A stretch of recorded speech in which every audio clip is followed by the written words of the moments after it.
want to end it, Honorable Speaker. April Fool's Day next year. That's when they're going to do this. So they're trying to run out the election cycle so they can actually continue to invite their friends to their going away party. And when it comes to corporate taxes, you know what? They said they're going to raise it 1%. 1%.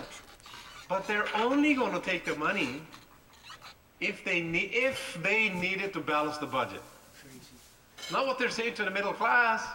Oh, we're going to raise your MSP premiums 4%, but we're going to only take it only if we need it. No, no, no. They're saying that to those folks who fund their elections, the folks in the corporate world. And they continue to do that year after year, every year, Honorable Speaker, and it just doesn't end. It just doesn't end. It just keeps on going. And when it comes to MSP premiums, they have increased MSP premiums for individuals and families by approximately 85%, Honorable Speaker, since taking office in 2001. And the increase in rates actually works out to an additional $732 per year for families of 3 or more, and an additional $366 per year for individuals since they took office. And the increases to also the MSP premiums have also had a disproportionately negative impact on low to moderate income families due to the regressive nature of the fee. Families currently making $30,000 per year, Honorable Speaker, pay the same as families making $300,000 per year. That's not fair. And it's regressive. And they're paying, since the Liberals took office, $732 per year for families of 3 or more. And they don't think that's a tax? Honorable Speaker, shame on them. Shame on them for thinking that.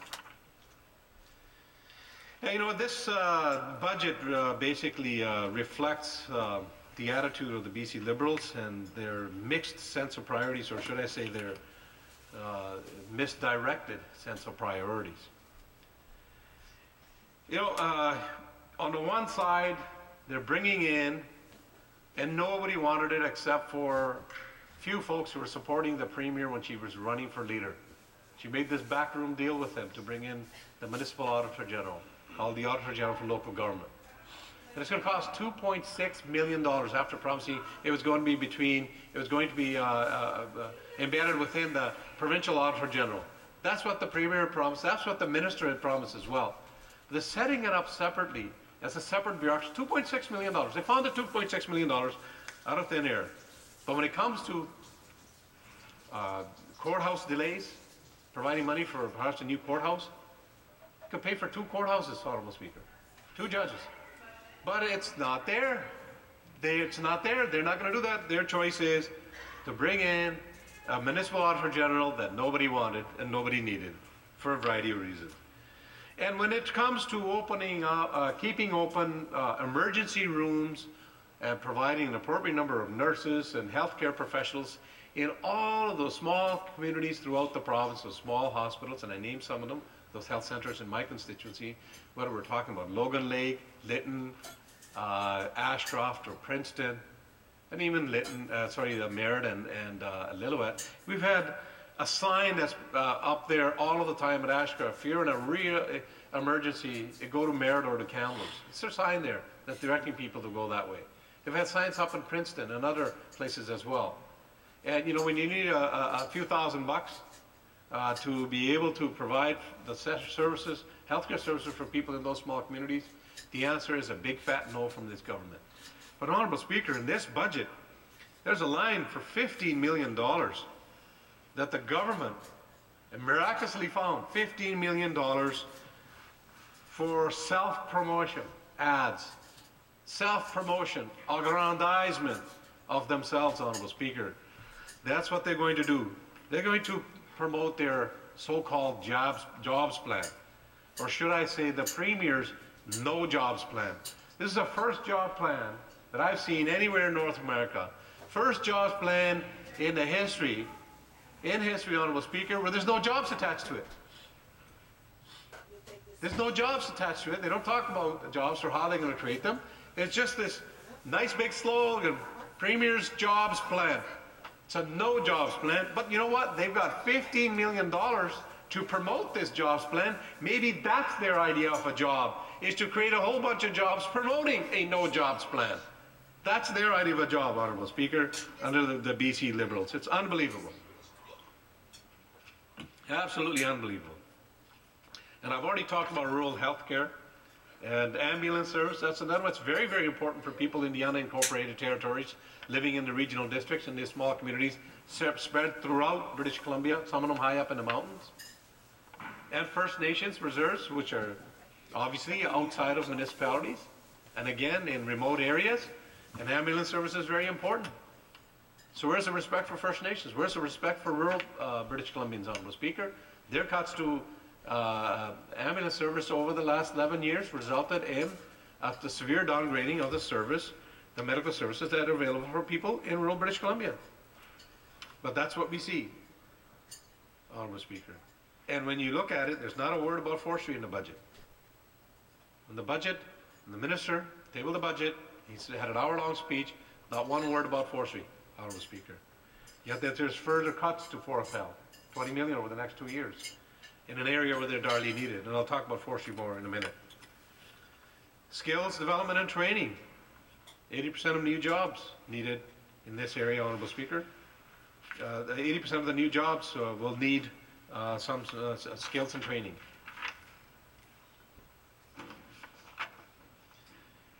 BC's labour market outlook actually states that nearly 80% of the jobs by 2020 will require post-secondary or trades training. And so at BC's current graduation rates, this will create a gap of over 61,000 jobs. And from 2008 to 2011, the number of registered apprentices has plummeted by 4,100, Honourable Speaker. And from 2004 to 2011, BC's registered training participants have plummeted by 5,800. And tuition fees have doubled in the last years, that the last 11 years that the BC Liberals have been in power.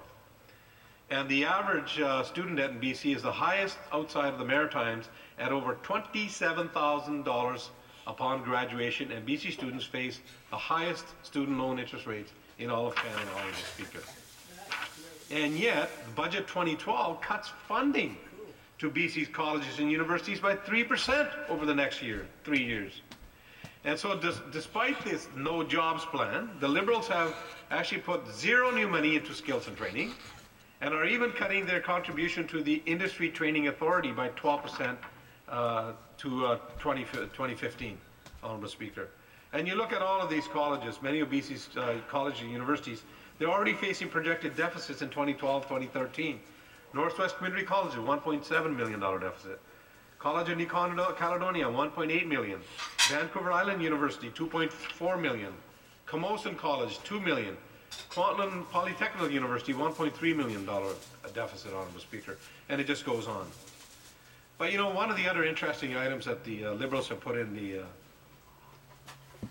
the budget is the sell-off of one of the items is the distribution of liquor, the distribution centres in this province. And you know, it begs the question, who has the inside track? Well, the way it looks like, it's going to be Patrick Kinsella, because he seems to have lots of meetings and information already, Honourable Speaker. You know, and that's what seems to be happening, Honourable Speaker. And we'll have more to say about that later. And the minister actually in the budget said that, and actually in a briefing before the budget, that this and other public asset sales will raise at least $706 million. That's what he said, Honourable Speaker. $706 million. So we're going to have a massive sell-off of assets that belong to the people of British Columbia. The BC Liberals are going to have a sell-off of Crown assets. That's what they're going to do, and have directed folks in school districts, health authorities, and elsewhere in the liquor distribution branch that this is what they want to do. What's unbelievable here, Honourable Speaker, is that we're in the middle of a real estate downturn, and they want to sell assets?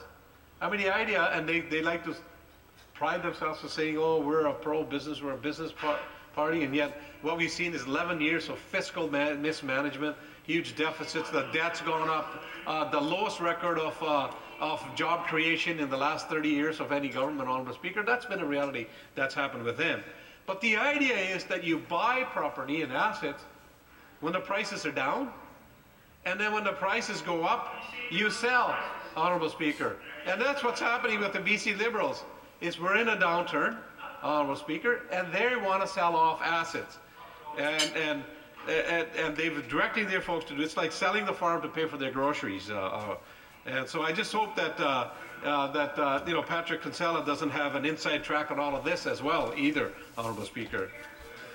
And they're not doing any consultation with First Nations, who obviously said that they haven't done any of that. Look at that, Honorable Speaker. You mention the word First Nations, and these folks go ballistic. The same folks who ridiculously wanted to put forward and did a referendum on Aboriginal rights, Honorable Speaker. That's right, Aboriginal rights. And there was no consultation with municipalities or regional districts as well to see what they think here as well. So, sell-offs in the middle of a real estate downturn, who will make the profits? Well, obviously, their friends, liberal friends and insiders who watch them line up. They're all going to line up. They're going to buy low, and those prices go up, they're going to sell high. That's exactly what will happen. That's exactly what will happen, is that they will line up, and then they will sell high. And I'm just looking for something to read into the budget, Honorable Speaker. Don't worry, wait for it. Wait for it. I'm glad that the Liberals across the way are all sitting there waiting to hear what it is. The land is bated breath. That's what he said. Bated breath. The Honorable Speaker. $706 million in terms of the sell-off. And I want to talk about a property in particular that they're looking at. This land is actually at 152nd Street and Highway number 10 at 56th Avenue in Surrey Newton constituency. It's the address is 2570 Panorama Drive. Now it was bought by the provincial government and the Greater Vancouver Regional Hospital District in 1999 for $5.8 million when the NDP was in office, Honorable Speaker, with the intention that it was actually going to be used in the future for a future hospital. Now, today that land is still vacant, but it is assessed at $22.4 million and is zoned for industrial use. So in 13 years, the value of the land has gone up by almost 4 times. And we're going to need that land because Surrey is a growing community and may have other needs for this land in the future as a community. It is strategically located in the middle of the city between Surrey's 5 town centers. And there's only one hospital in the whole city, and someday there may need to be another one. Or may have other uses, Honorable Speaker. But they want to get rid of it. And you watch Liberal friends and insiders start lining up for this so they can make a hefty profit later on when prices really pick up. They will, yeah. And Honorable Speaker, forestry, that's the one area I want to talk about because in the Minister of Finance's speech, the word forestry was not even mentioned once. Our number one resource, our number one industry in this province, Honorable Speaker, and has been for well over 100 years. Not a word. Not a word. As a matter of fact, when you look Can't run too much past this guy. He seems what they've done over pretty the on the ball. 11 years, why would they? Why would they put any word in there? So when you look at forestry, it's actually been characterized by mismanagement and He knows what he's talking about. policy of abandonment of workers and of communities in this province under the BC Liberals. And they have a record that is not enviable by any chances, Honorable Speaker. When you look at this whole issue of the raw log exports and how badly they mismanage it, raw log exports have skyrocketed. It used to be less than 500,000 cubic meters per year in the 1990s, but it's now 5.5 million cubic meters per year now. So there's a value, with the value increasing by 130, this is for raw log exports, by 136% since 2009. And 5.5 million cubic meters of raw logs were exported in 2011. And that amounts